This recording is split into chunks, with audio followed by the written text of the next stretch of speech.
यार एक सवाल पूछना था तुझसे और सीधा पूछता हूँ, कोई घुमा फिरा के नहीं पूछता हूँ। सुबह उठते हो, फ्रेश होते हो और तेरी पहली फीलिंग क्या होती है? सीरियसली इसके बारे में तुम सोचो। क्या तेरी पहली फीलिंग ये होती है कि आज क्या करूँगा, नया क्या करूँगा, या ये होती है कि यार फिर से वही ऑफिस, फिर से वही बॉस, फिर से वही मीटिंग, फिर से वही 6 बजे की ट्रेन?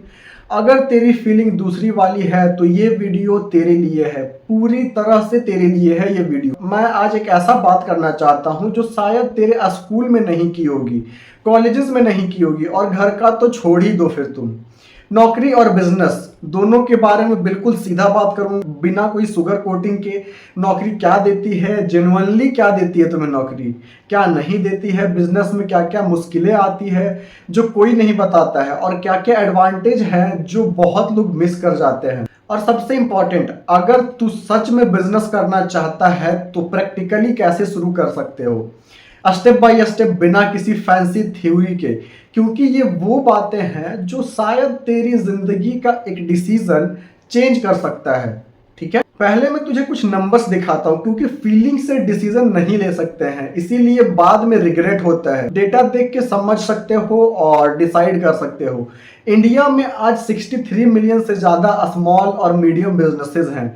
ये सिर्फ एक नंबर नहीं है, ये 63 मिलियन लोग हैं जिन्होंने एक दिन डिसाइड किया कि नहीं, मैं अपना कुछ करूंगा। और जीडीपी में इनका कंट्रीब्यूशन 30% के आसपास है, और 111 मिलियन से ज्यादा जॉब यही लोग क्रिएट करते हैं। मतलब इंडिया की इकोनॉमी का एक बड़ा हिस्सा वो लोग चला रहे हैं जो कभी एक सीधे एम्प्लॉय हुआ करते थे। दूसरी तरफ CMIE का डेटा बताता है कि 2024 में इंडिया का अनएम्प्लॉयमेंट रेट 7 से 8% के बीच में था।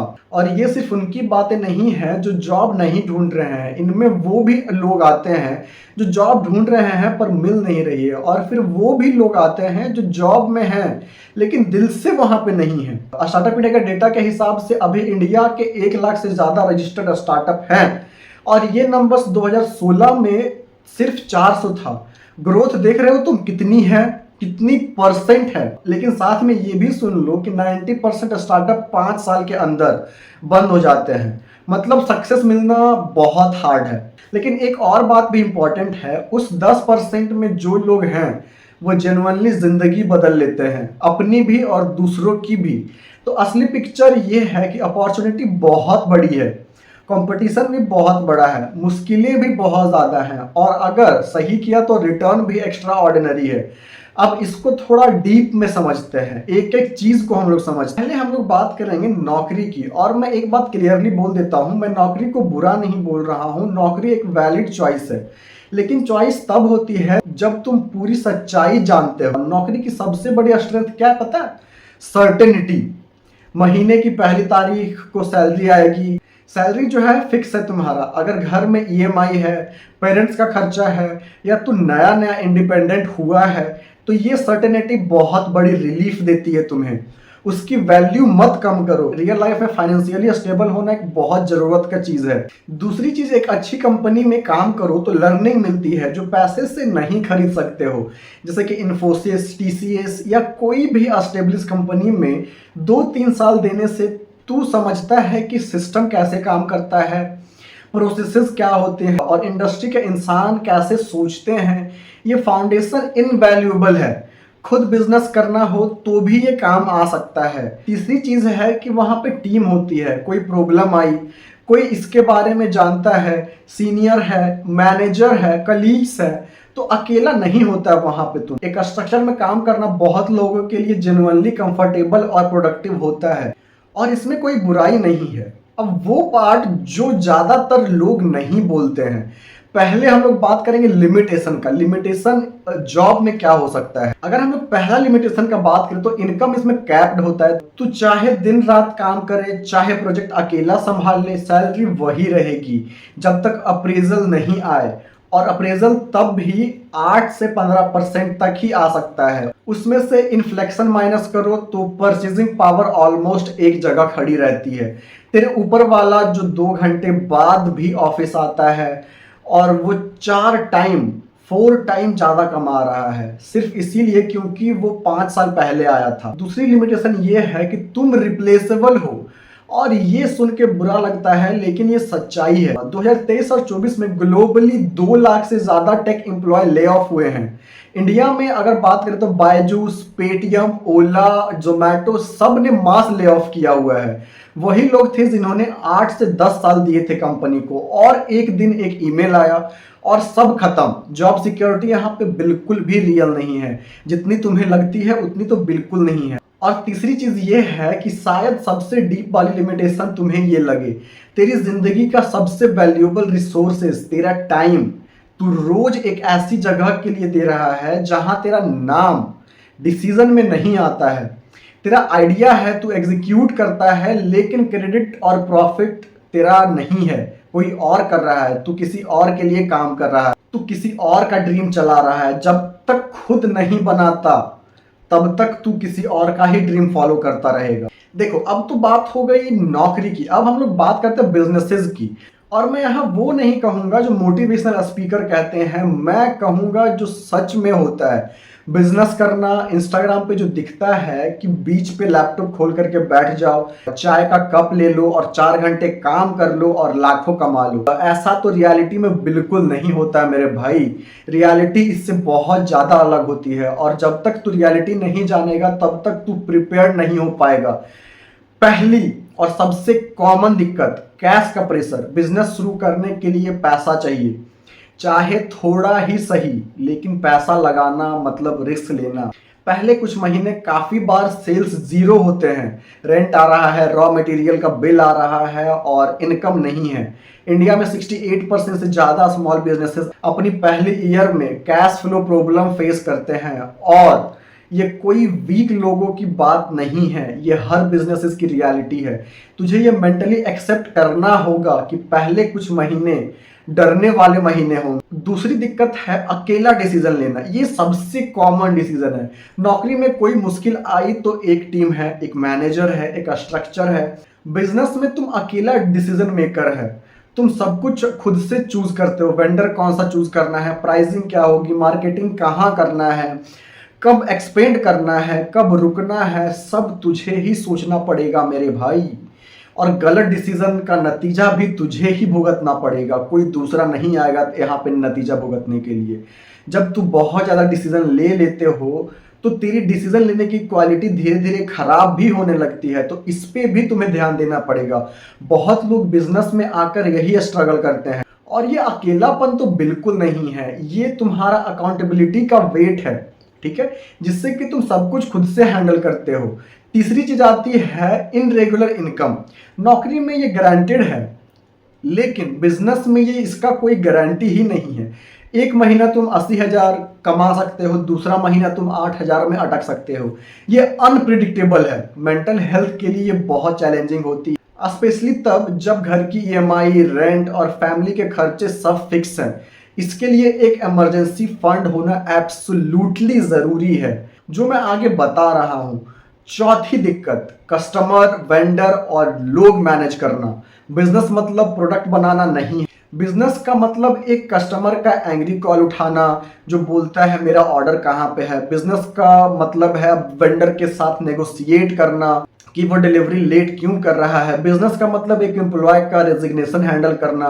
तुझे एक साथ बहुत सारे चीज करने पड़ते हैं, सीईओ का पोजीशन हैंडल करना, salesman, customer support, HR, accountant, ये सब बनना पड़ता है भाई।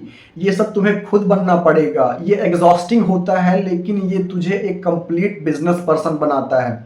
पांचवी दिक्कत है लीगल और कंप्लायंस। इंडिया में बिजनेस खोलने के लिए बहुत सारे लाइसेंस चाहिए होते हैं, जैसे कि GST registration, income tax filing, shop and establishment act, अगर फूड बिजनेसेस है तो एफएसएसआई का लाइसेंस, अगर एम्प्लॉय है तो लेबर लॉ।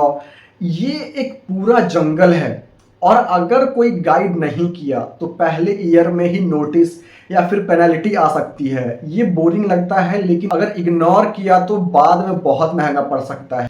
छठी और सबसे बड़ी दिक्कत, फेलियर का सोशल डर। मुझे इंडिया में आज भी एक अजीब चीज लगती है, बिजनेस फेल हुआ मतलब सोसाइटी वो आदमी फेल हो गया, रिलेटिव टॉन्ट मारेंगे, पड़ोसी पूछेगा कि क्या तुम्हारे बिजनेस, कुछ लोग सीक्रेटली खुश होते रहेंगे, पेरेंट्स तुम्हें बोलेंगे कि बिजनेस बंद कर दो, ये कर दो, वो कर दो, कुछ नहीं चलेगा, तुम यहाँ पे कुछ नहीं कर सकता है, सब कुछ खत्म हो गया। ये सब चीज मुझे आज भी बहुत खराब लगता है। ये सोशल जजमेंट बहुत रियल है और यही डर अक्सर लोगों को बिजनेस शुरू करने से रोक देता है या जब थोड़ा स्ट्रगल आता है छोड़ देने पर मजबूर कर देता है। मैं सीधा बोल रहा हूं, ये डर कभी खत्म नहीं होने वाला है, तुझे उसके साथ जीना सीखना पड़ेगा। देखो, अब वो साइड जो एक्चुअली मैटर करती है, अगर तू सीरियसली बिजनेस करने का सोच रहे हो, पहला एडवांटेज, हम लोग बात कर रहे हैं आपका एडवांटेज का, तो पहला एडवांटेज है हमारा, इनकम का कोई सीलिंग नहीं होता है। नौकरी में इनकम एक मैक्सिमम होता है, बिजनेस में वो मैक्सिमम एग्जिस्ट ही नहीं करता है। अगर आज तेरा ब्रांड 50,000 कमा रहा है तो वही ब्रांड 5 लाख भी करके दे सकता है, क्योंकि तू एक सिस्टम बिल्ड कर रहा है भाई। जोमैटो के दीपेंद्र गोयल, नायका के फाल्गुनी नायर, जेप्टो के फाउंडर, इन्हें किसी ने गारंटी नहीं दी थी, लेकिन उन्होंने एक डायरेक्शन पे काम किया और इनकम अपने आप स्केल हुआ। दूसरा एडवांटेज, एक एसेट क्रिएट करो। नौकरी छोड़ते हो तो कुछ नहीं हाथ लगता है, ठीक है, एक्सपीरियंस है, कांटेक्ट है, पर एक टैंगेबल एसेट नहीं है। बिजनेस बिल्ड करो, एक ब्रांड बनाओ, एक कस्टमर बेस बनाओ, एक इंटेलेक्चुअल प्रॉपर्टी बनाओ, ये सब सेल भी कर सकते हो, किसी को हैंडओवर भी कर सकते हो, इन्वेस्ट भी कर सकते हो। ये एक जनरेशनल वेल्थ बनाने का रास्ता है, सिर्फ एक जनरेशन का इनकम नहीं हो सकता है। तीसरा एडवांटेज है, बिजनेस में पहले 1 साल में जो तुम सीखते हो, जॉब में वो 10 साल में भी तुम नहीं सीख सकते हो, क्योंकि जब तेरी खुद की एनर्जी लगी रहती है, खुद का स्किल लगा हुआ रहता है इस गेम में, तेरा पैसा लगा हुआ रहता है, तेरा टाइम और रेपुटेशन लगा हुआ रहता है, तो तेरा ब्रेन जो है एक अलग लेवल पे काम कर रहा होता है। Marketing, finance, operation, HR, sales, customer psychology, सब एक साथ सीखना पड़ता है और ये सब लर्निंग कोई कोर्स तो कभी तुम्हें नहीं दे सकता है। चौथा एडवांटेज, जॉब क्रिएट करने का सेटिस्फैक्शन। ये वो फीलिंग है जो पैसे से मेजर नहीं तुम कर सकते हो, कभी भी नहीं कर सकते हो। जब तुम 5 लोगों को हायर करते हो, 5 फैमिलीज का घर तेरी वजह से चलता है, तो एक अलग लेवल का रिस्पॉन्सिबिलिटी होता है, हाँ, लेकिन एक अलग लेवल का सेटिस्फेक्शन भी है। तू अपने सिटी का इकोनॉमी में, अपने मोहल्ले में एक रियल कंट्रीब्यूशन दे रहा है। पांचवा एडवांटेज, वक्त पे कंट्रोल। बिजनेस शुरू में वक्त ज्यादा लगता है, ये सच है, लेकिन सिस्टम बनते जाता है, प्रोसेसेस बनते जाते हैं, एक टीम बनती जाती है। जब तू खुद डिसाइड करता है कि सुबह 9 बजे उठना है या फिर 7 बजे उठना है, तू अपने बच्चों के स्कूल के इवेंट में जा सकता है या फिर नहीं जा सकता है, तुम्हें किसी का परमिशन लेने का जरूरत नहीं है। तू एक दिन बीमार पड़े तो दुनिया नहीं रुकेगी, तुम्हारी कंपनी नहीं रुकेगी। जैसे कि देखो, अभी टाइम में अगर आपको दिखाऊं तो अभी 2:07 हो रहा है, ठीक है, अभी रात के 2:07 हो रहा है, लेकिन मैं तुम लोग के लिए वीडियो बना रहा हूँ, ठीक है। तो यहाँ पे मुझे अभी तक कोई बोलने वाला नहीं है कि तुम ये वीडियो अभी क्यों बना रहे हो। तो यहाँ पे मुझे एक इंडिपेंडेंट चीज़ है कि मेरे पास बहुत सारा चीज़ ऐसा है कि मैं खुद से कर सकता हूँ, ना कि मेरे को किसी के प्रेशर में आकर के मैं काम कर रहा हूँ। ये मेरा चीज़ है, मैं खुद करूँगा। मैं एक कंपनी रन कर रहा हूँ, कंटेंट भी बना रहा हूँ, तुम लोग को सिखा भी रहा हूँ। तो ये सब चीज़ जो है हैंडल करना बहुत मुश्किल होता है और दिन भर में तो बिल्कुल नहीं होगा। दिन भर तुम अपने कंपनी को दोगे, रात में तुम कंटेंट बनाओगे, तो ये सब चीज़ जो है तुमको मैनेज करना आना चाहिए। इसीलिए अभी रात के 2 बज रहे हैं और करीब मैं 4 बजे के आसपास सोऊंगा जा करके, तब जा करके जो है एक पूरा डे रूटीन फॉलो होता है मेरा। तो इसीलिए बोलते हैं बिजनेस में अगर आ रहे हो तो ये सब चीज़ तुमको जो है सब कुछ खत्म करना पड़ेगा। आलसपन, लेजीनेस और टाइम नहीं मिल रहा है या फिर लेट रिप्लाई कर रहे हो कस्टमर को, ये सब चीज़ जो है तुम्हारा बिजनेस एक दिन बंद कर सकता है। अब हम लोग बात करते हैं एक रियल फाउंडर का स्टोरी, फाल्गुनी नायर का। 50 साल की थी जब उन्होंने नायका बनाया। पहले एक सक्सेसफुल इन्वेस्टमेंट बैंकर थी, स्टेबल करियर, अच्छा पैसा, सब कुछ सेटल था। लोग ने कहा इतनी उम्र में क्यों रिस्क लेना है भाई। उन्होंने वो सबको इग्नोर किया और स्टार्ट कर दिया 2012 में नायका। ई कॉमर्स पे ब्यूटी प्रोडक्ट बेचना, 2021 में आईपीओ आया, कंपनी की वैल्यूएशन 1 लाख करोड़ से ऊपर आ गया। तो इनसे तुम ये सीख सकते हो, सीधा सबक तुम इनसे ले सकते हो कि ना तो एज मैटर करता है, ना लोग क्या सोचते हैं ये मैटर करता है। सिर्फ ये मैटर करता है कि तू खुद क्या डिसाइड करता है अपनी जिंदगी के लिए। अब वो पार्ट मैं आपको बताने जा रहा हूं जिसके लिए तुम सच में यहां तक तुम रुके हो, और थैंक यू मैं बोलना चाहता हूं। और मैं समझ चुका हूं अगर तुम यहां तक वीडियो देखे हो तो यस हो अपने बिजनेस के लिए, तो आगे भी देखना। अब तुम्हें एक ऐसा बात बताने जा रहा हूं जो तुम्हारे बहुत काम आने वाला है। मैं यहाँ एक चीज क्लियरली बता देना चाहता हूं, पैशन फॉलो करो वाली एडवाइस सही नहीं है हमेशा। पैसिनेट लोगों ने काफी बार फेलियर देखा है सिर्फ इसीलिए क्योंकि उन्होंने मार्केट नहीं देखा। तो सीधा प्रैक्टिकल बात करता हूं, पहला स्टेप तुम्हें क्या करना है, स्टार्टिंग पॉइंट ढूंढो। बिजनेस आइडिया कोई जंगल में नहीं मिलता है, तेरी रोजमर्रा की जिंदगी में है। 2 सवाल, बस 2 सवाल खुद से तुम पूछो, क्या क्या काम ऐसा है जो मुझे आता है और दूसरों को नहीं आता है, ये जो मुझे बाकी लोगों से ज्यादा आसान लगता है। दूसरा सवाल, कौन सा प्रॉब्लम ऐसा है जो मैं आसपास का प्रॉब्लम को प्रॉपरली सॉल्व नहीं कर पा रहा हूं। दोनों सवालों का जवाब मिल जाए तो वही तेरा बिजनेस आइडिया है। एक 25 साल का बंदा जो एक्सेल में मास्टर है वो लोकल बिजनेसेस को बुक कीपिंग सर्विस दे सकता है। एक लड़की जिसे बेकिंग आती है वो कस्टमाइज केक और बल्क ऑर्डर ले सकती है। बहुत बड़ा नहीं सोचना है, बिल्कुल नहीं सोचना है बहुत बड़ा, सिर्फ यूजफुल सोचना है। दूसरा स्टेप, पहले वैलिडेट करो तब इन्वेस्ट करो। ये वो स्टेप है जो 80% लोग स्किप कर देते हैं, और ये वही लोग हैं जो बाद में कहते हैं कि बिजनेस में पैसा डूब गया। पहले एक सिंपल टेस्ट करो, क्या 10 लोग हैं जो तुझे इस प्रोडक्ट या सर्विस के लिए जेन्युइनली पैसे देंगे।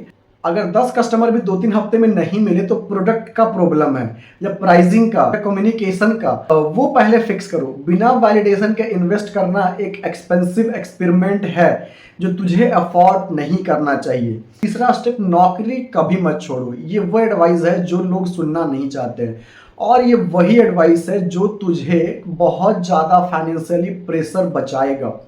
नौकरी छोड़ो मत, जब तक तुम्हारा बिजनेस 30 से 50 हजार कंसिस्टेंटली महीने नहीं आ रहा तब तक तुम्हें जॉब नहीं छोड़ना है। बिजनेस के लिए तुम इवनिंग यूज कर सकते हो, वीकेंड यूज कर सकते हो, लंच ब्रेक यूज कर सकते हो। पहले पार्ट टाइम करो, मोमेंटम बनाओ, और जब इनकम कंफर्टेबल हो तब ट्रांजिशन करो। रिस्क कम करो लेकिन काम करना बंद मत करो। चौथा स्टेप, एक इमरजेंसी फंड बनाओ पहले दिन से। ये बिजनेस की नहीं, जिंदगी की एडवाइस मैं दे रहा हूं आपको।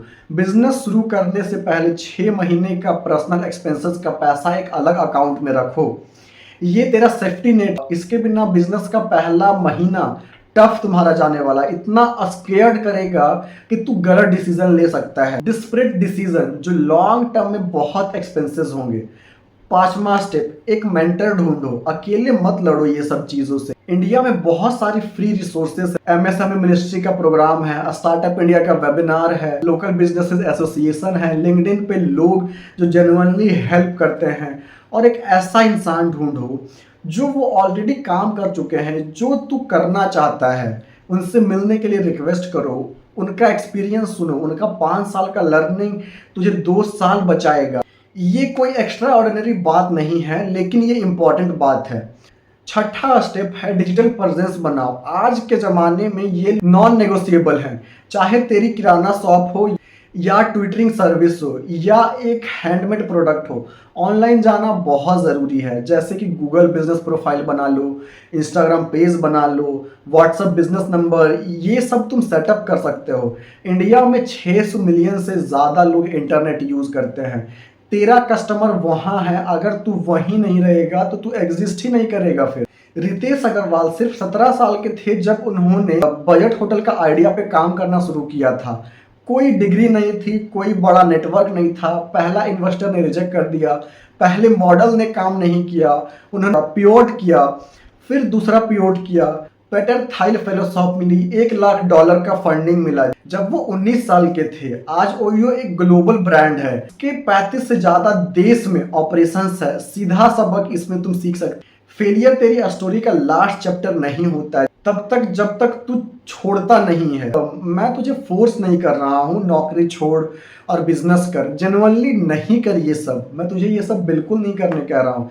ये तेरी जिंदगी है, तेरा डिसीजन है और दोनों वैलिड है तेरे लिए और दोनों इन्फॉर्म चॉइस है तेरे लिए। अगर तेरी लाइफ जेन्युइनली स्टेबल है, फैमिली डिपेंडेंट है और तू अपनी जॉब से सेटिस्फाइड है, वहां रुक और ग्रो कर। अपनी सैलरी का 20% सेव कर सकते हो, म्यूचुअल फंड में डाल सकते हो और साइड में तुम कोई स्किल्स बिल्ड कर सकते हो। खुश रहना अंडररेटेड अचीवमेंट है, उन्हें मत अंडर वैल्यूएबल करो। लेकिन अगर रोज सुबह उठते वक्त एक भारी फीलिंग आती है, ये मेरी जिंदगी नहीं है, ये वो फीलिंग मत इग्नोर करो। लेकिन वो तेरी गट है, गट हमेशा सही नहीं होता है, लेकिन अगर वो फीलिंग बार बार आती है तो इसका मतलब है कि अंदर से कुछ टूट रहा है, कुछ खटक रहा है, अंदर तुझे कुछ और करना है। एक और चीज मैं जानता हूं, बहुत लोग बोलते हैं नौकरी सेफ है, बिजनेस रिस्की है, लेकिन यार सोचो नौकरी में भी तो रिस्क है ना, ले ऑफ का रिस्क है,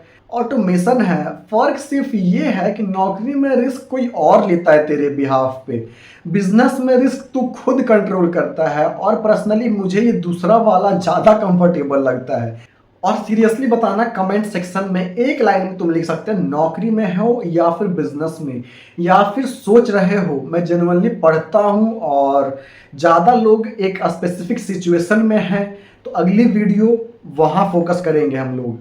और अगर ये वीडियो तुम्हें जेन्युइन लगी हो तो ये वीडियो तुम अपने दोस्त को शेयर कर सकते हो, ताकि उसका कंफ्यूजन जो है वो दूर हो सके। तो अगर वीडियो अच्छा लगा हो तो लाइक करो, सब्सक्राइब करो, बेल आइकन प्रेस करो, क्योंकि अगली वीडियो जल्द आ रही है, वो शायद इससे भी इंपॉर्टेंट वीडियो हो सकता है।